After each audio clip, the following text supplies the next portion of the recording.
শেষ। একদম ইজি আর খুবই ট্যাকটাইল, মানে আওয়াজটা তো শুনতে পেলেন, টাস করে একটা আওয়াজ হলো। ফিলিপস ক্লেম করছে আপনি একবার চার্জ করলে 3 সপ্তাহ ব্যবহার করতে পারবেন। ওয়াও ভাই, খুবই পাওয়ারফুল, মানে বোঝাই যাচ্ছে একটা পাওয়ারফুল জিনিস। এটাকে আপনি চাইলে ওয়াশ করতে পারবেন অনেক জন্য। এখানে আপনারা পেয়ে যাচ্ছেন একটা লাইট একে চার্জ করার জন্য, গুড টু সি। এখানে কিন্তু আপনারা মাইক্রো ইউএসবি পোর্ট পেয়ে যাচ্ছেন, অর্থাৎ অন্য কোনো পোর্ট না।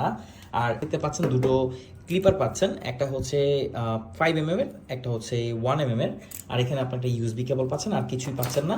তো এই ক্লিপারগুলো লাগানো কিন্তু খুব সহজ, জাস্ট এভাবে আপনার এটাকে শুরুতে এভাবে বসাতে হবে, বসিয়ে শেষ। একদম ইজি আর খুবই ট্যাকটাইল, মানে আওয়াজটা তো শুনতে পেলেন, টাস করে একটা আওয়াজ হলো, কারণ এটা বিল কোয়ালিটি হচ্ছে এতটা প্রিমিয়াম। তো আসলে এটা অন করে এটা সাউন্ডটা একটু শুনি। ওয়াও ভাই, খুবই পাওয়ারফুল, মানে বোঝাই যাচ্ছে একটা পাওয়ারফুল জিনিস আমি